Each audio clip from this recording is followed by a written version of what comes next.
नमस्कार, पोल पाथ में आप सभी का स्वागत है और मैं हूँ प्रतिमा सिंह। ये फुल कोर्स आपको फ्री में दिया जा रहा है पीजीटी, टीजीटी पॉलिटिकल साइंस के लिए और आप पढ़ रहे हैं संविधान। संविधान में कई सारे क्लासेस जा चुकी हैं, तो आप यदि नए हैं तो उन क्लासेस को भी पक्का देखिए क्योंकि एक सीक्वेंस बनता है और वहाँ से भी जो पार्ट हमने पढ़ा दिया है, बहुत सारे इंपॉर्टेंट क्वेश्चंस आते हैं।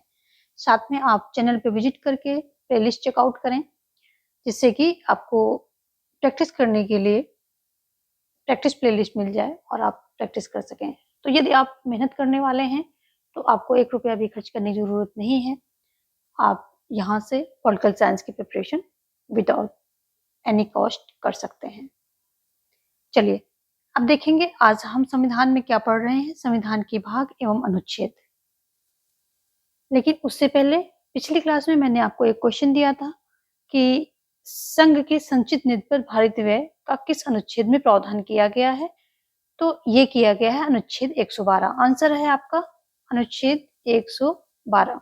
ठीक है, ये आपका आंसर हुआ और अनिल सैनी जी ने बिल्कुल सही आंसर किया है। साथ में इन्होंने और भी बहुत सारे आंसर जो इन बिटवीन में मैंने बिटवीन द क्लास पूछे थे, वो भी इन्होंने सारे आंसर सही से किए हैं।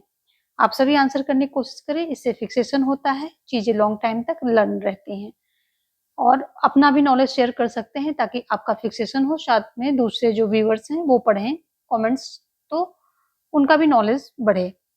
चलिए, अभी हम देखेंगे संविधान के भाग और अनुच्छेद और इस जो ये भाग हैं और अनुच्छेद इनमें क्या-क्या प्रावधान किया गया है। तो ये हम देखेंगे भाग एवं अनुच्छेद। देखो, भाग जो 1 है उसमें संघ एवं संघ राज क्षेत्र के बारे में बात बताए प्रावधान किया गया है और ये अनुच्छेद 104 के बीच में है। इसी तरह अगर हम देखें भाग 2 में क्या है तो नागरिकता है और ये अनुच्छेद 5 से 11 के बीच में है। भाग 3 में क्या है, मौलिक अधिकार है, 12 से 35 के बीच में है। इन सभी को हम डिटेल में जानेंगे, लेकिन अभी आप ये देख लीजिए कि आपके संविधान में जो 22 भाग दिए गए हैं, उनमें क्या-क्या प्रावधान रखे गए हैं और कि कौन-कौन से अनुच्छेद के अंतर्गत कौन-कौन से प्रावधान रखे गए हैं। इन सभी को हम डिटेल में जानेंगे।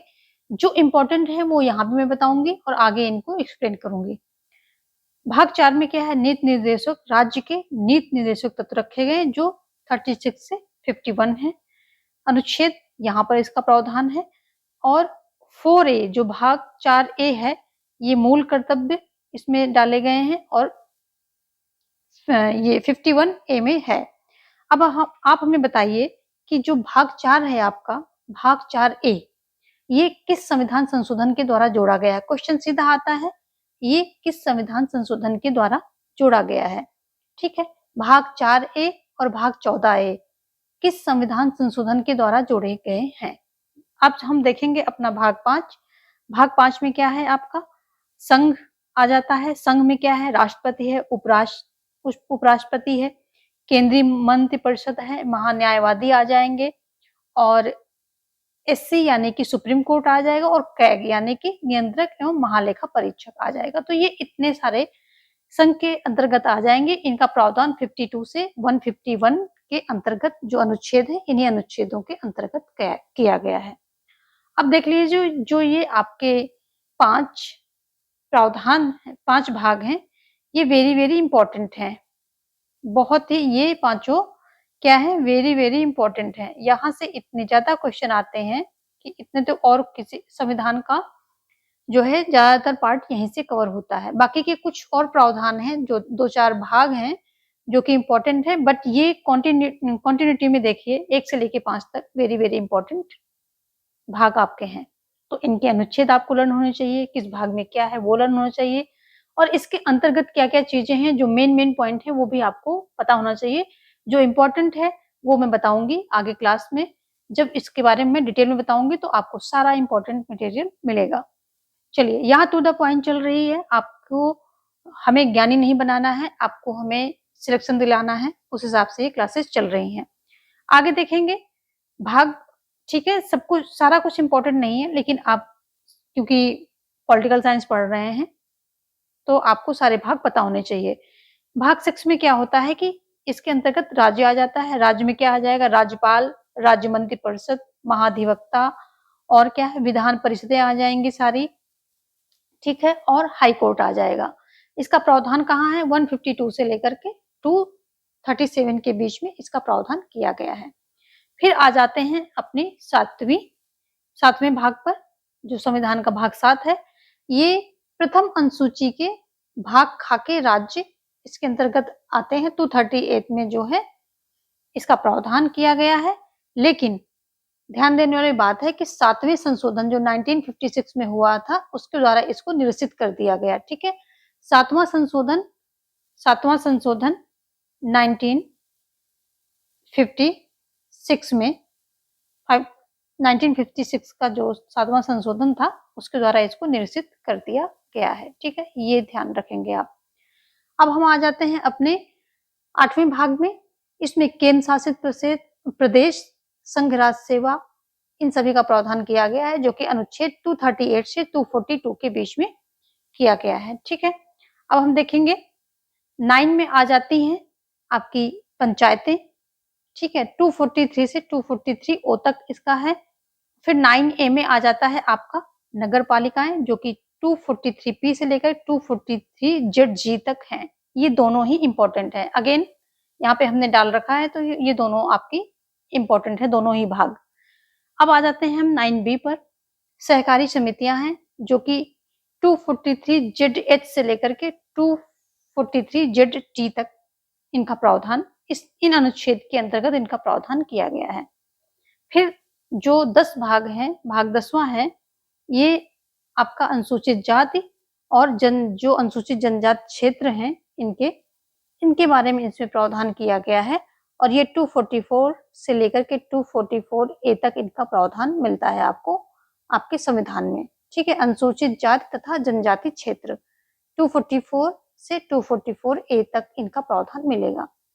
फिर आ जाता है आपका केंद्र राज्य संबंध 11, और ये भी आपका हो जाता है इंपॉर्टेंट, ठीक है। लिख देते हैं यहाँ पर जो इंपॉर्टेंट है ये, तो ये भी आपका इंपॉर्टेंट हो जाता है। केंद्र राज्य संबंध 245 से लेकर के 263 के इन अनुच्छेदों में जो है इनका प्रावधान दिया गया है।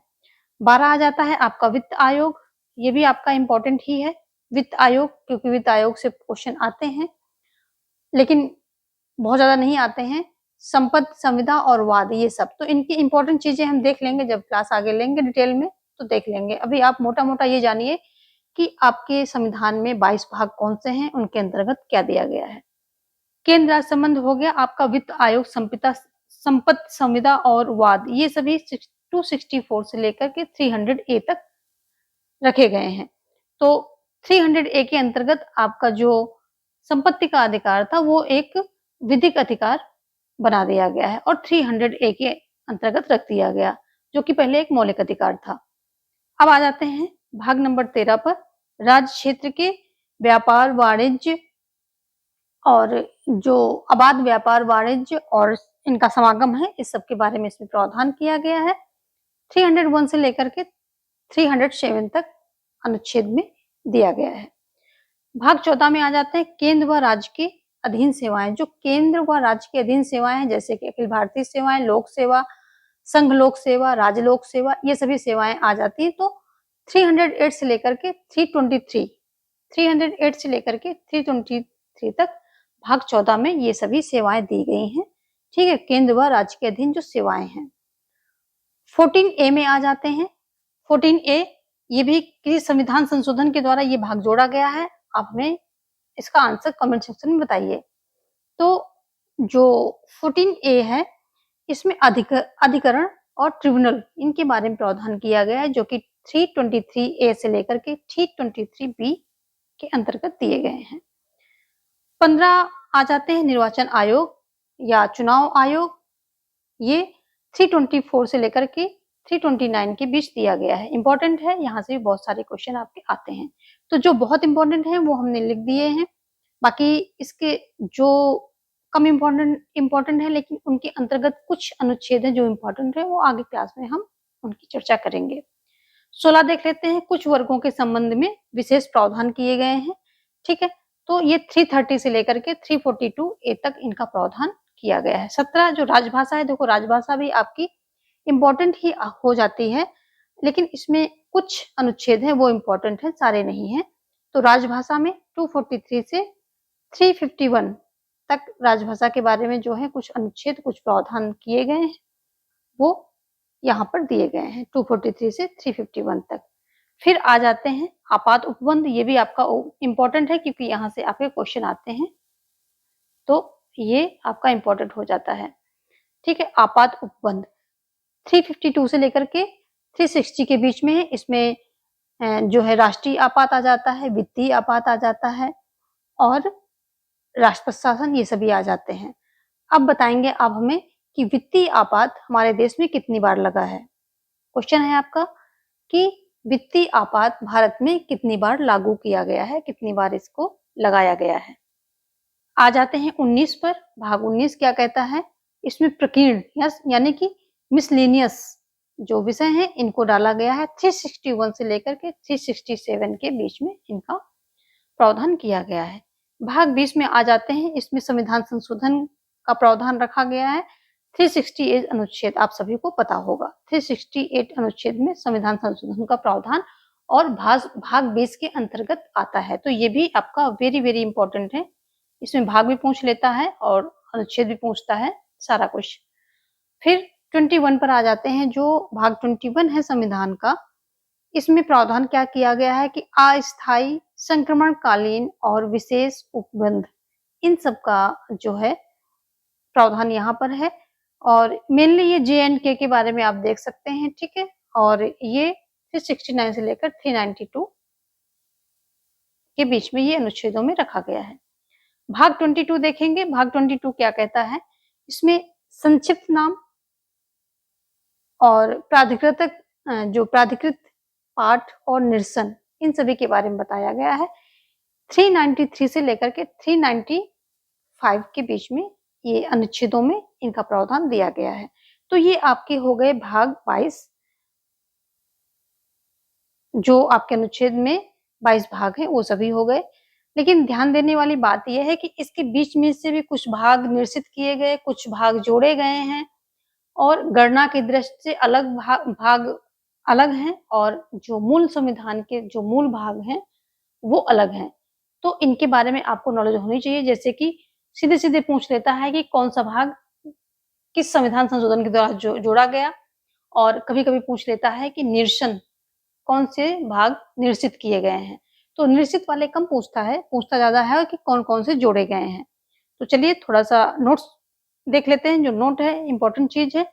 मूल संविधान में कितने हैं आपके 22 भाग हैं, और अभी भी जो मूल भाग हैं, अगर मूल भागों की बात करें तो 22 ही हैं, लेकिन गणना की दृष्टि से 25 भाग हैं। जैसे कि 4A जोड़ दिया गया, 14A जोड़ दिया गया, इस तरह से जोड़े गए हैं। तो क्या हुआ कि ये 25 भाग गणना के, अगर एक-एक करके अलग-अलग गिनेंगे उनको तो गणना की दृष्टि से 25 है। क्वेश्चन यहाँ से सीधा-सीधा बनता है कि गणना की दृष्टि से कितने हैं और मूल भाग कितने हैं। 22 मूल हैं और गणना की दृष्टि से 25 है।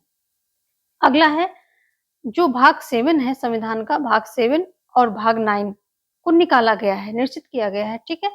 और 42वें संविधान संशोधन के द्वारा भाग 4A और 14A को जोड़ा गया है, ठीक है। आपका जो 42वां संविधान संशोधन हुआ था उसमें 4A और 14A को जोड़ा गया था।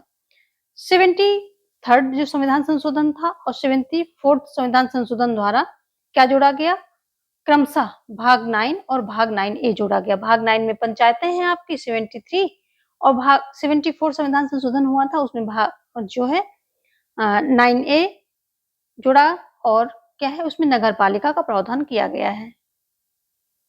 आगे जो 97th यानी कि 97वां जो संविधान का ये हुआ था, संशोधन हुआ था, इसके द्वारा भाग 9B को जोड़ा गया है, ठीक है। भाग 9B को जोड़ा गया है। अब आप बताएंगे हमें कि भाग 9B में दिया क्या गया। अभी मैं आपको बता करके आ रही हूँ कि भाग 9B में किस चीज का प्रावधान किया गया है, किस विषय का प्रावधान किया गया है। आगे है अनुच्छेद कितने हैं आपके। देखो जो मूल संविधान में अनुच्छेद थे वो 395 थे, और आज भी जो मूल अनुच्छेद है वो 395 है। इसमें सब सेक्शन जोड़े गए हैं, तो ये 4 465 के अराउंड हो गए हैं, ठीक है। सब सेक्शन जो जुड़े हैं तो 465 के अराउंड हो गए हैं। तो आपको अगर मूल अनुच्छेद की बात की जाए, ये मूल संविधान में कितने अनुच्छेद थे उनकी बात हो, तो कितने हैं आपके पास? ये हैं 395। अभी 465 कितनी गणना की दृष्टि से है। अगर आप गणना करेंगे, सिंगल-सिंगल एक-एक गणना करेंगे तो 465 के अराउंड है। आगे अनुसूची की बात कर लेते हैं। 8 अनुसूचियाँ मूल संविधान में थी और उसमें 4 और जोड़ी गई हैं। अब इस समय प्रेज़ेंट टाइम में 12 अनुसूचियाँ हैं। तो अगर हम देखें कि चेंजेज़ कहाँ आए हैं, तो चेंजेज़ जो हैं अनुसूची में आए हैं। मूल संविधान से जो मूल हमारे अनुच्छेद हैं और भाग हैं, इन सब में कोई चेंज नहीं आया, गणना की दृष्टि से अलग हैं, लेकिन मूल में वही हैं। लेकिन आपकी अनुसूची जो है पहले 8 थी और आज के समय में 12 हो गई है। आज की क्लास हम यहीं वाइंड अप करेंगे और आगे क्लास आपके लिए बहुत ही इम्पोर्टेंट और टू द पॉइंट होने वाली है, क्योंकि इन सभी को जो हमने बताया है आज भाग और अनुच्छेद, इन सभी के इम्पोर्टेंट पॉइंट डिस्कस किए जाएंगे और क्लासेस सारी टू द पॉइंट होंगी, आपके सिलेक्शन के अकॉर्डिंग होगी, जिससे आपको सिलेक्शन मिल सके। तो आगे क्लासेस बहुत ही इम्पोर्टेंट हैं और इसके लिए यदि अभी तक आपने सब्सक्राइब नहीं किया है तो कर लें, ताकि आपको सारे वीडियोस हमारे मिलते रहें। और इन वीडियोस में कोई भी मिस नहीं होना चाहिए, क्योंकि अगर एक वीडियो मिस होता है तो कुछ इम्पोर्टेंट पॉइंट छूटने से आपका पेपर में काफ़ी कुछ छूटने की उम्मीद है। यदि आप यहीं से क्लास ले रहे हैं, तो यदि कोई कहीं और किसी अच्छी चीज़ों से ले रहे हैं तो अच्छी बात है, फिर तो आप यहाँ से नहीं तो वहाँ से कवर कर लेंगे। बट अगर यहीं से ले रहे हैं तो एक भी क्लास मिस मत होने देना, ये आपके लिए नुकसानदायी हो जाएगा। ठीक है? तो अभी जो है हम इसको यहीं पर वाइंड अप करते हैं और इससे अगर आपको ज़रा भी बेनिफिट मिल रहा है तो लाइक, शेयर एंड सब्सक्राइब करना बिल्कुल मत भूलिएगा। धन्यवाद।